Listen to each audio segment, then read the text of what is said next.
भगवान राम के जन्म की कथा। बहुत समय पहले पृथ्वी पर अधर्म और अत्याचार बहुत बढ़ गया था। राक्षसों का राजा रावण बहुत शक्तिशाली और घमंडी हो गया था। उसने कठोर तपस्या करके भगवान ब्रह्मा से एक वरदान प्राप्त किया था। उस वरदान के अनुसार देवता, दानव और गंधर्व उसे नहीं मार सकते थे।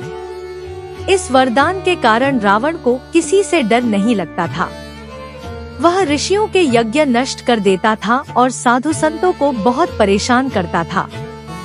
धीरे धीरे पृथ्वी पर धर्म कम होने लगा और चारों ओर भय का वातावरण फैल गया।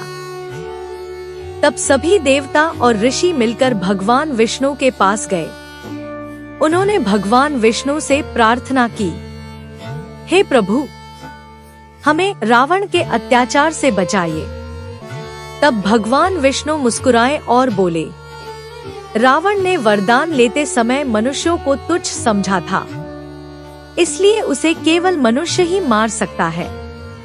फिर भगवान विष्णु ने निश्चय किया कि वे स्वयं मनुष्य रूप में जन्म लेंगे और रावण का अंत करेंगे। उसी समय अयोध्या नगरी में किंग दशरथ नाम के एक महान राजा राज्य करते थे। उनकी 3 रानियां थीं, कौशल्या, कैकेयी और सुमित्रा। राजा दशरथ के पास सब कुछ था, धन, वैभव और बड़ा राज्य। लेकिन उनके जीवन में एक बहुत बड़ा दुख था। उनके कोई संतान नहीं थी। एक दिन महर्षि ऋषि वशिष्ठा ने राजा दशरथ को सलाह दी, राजन, आप पुत्र कामेष्टि यज्ञ कराइए। इससे आपको संतान की प्राप्ति होगी। इस यज्ञ को कराने के लिए महान ऋषि ऋष्याशृंगा को बुलाया गया। अयोध्या में बहुत भव्य यज्ञ हुआ। देश विदेश से कई ऋषि और विद्वान उसमें आए। जब यज्ञ पूरा हुआ, तब अग्नि देव स्वयं प्रकट हुए। उनके हाथ में एक स्वर्ण पात्र था, जिसमें दिव्य खीर भरी हुई थी। अग्निदेव ने वह खीर राजा दशरथ को देते हुए कहा, राजन, इसे अपनी रानियों को खिलाइए। आपको दिव्य पुत्र प्राप्त होंगे।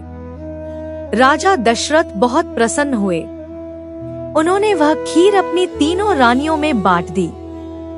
कुछ समय बाद एक बहुत ही शुभ दिन आया। चैत्र मास की शुक्ल पक्ष की नवमी तिथि। उस दिन पूरे अयोध्या में आनंद और उत्सव का वातावरण था। उसी पवित्र दिन रानी कौशल्या के गर्भ से भगवान विष्णु ने राम के रूप में जन्म लिया।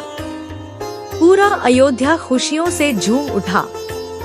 देवताओं ने आकाश से फूलों की वर्षा की। इसके बाद रानी कैकेयी से भरत का जन्म हुआ और रानी सुमित्रा से लक्ष्मण और शत्रुघ्न का जन्म हुआ। भगवान राम का जन्म केवल एक राजकुमार के रूप में नहीं हुआ था।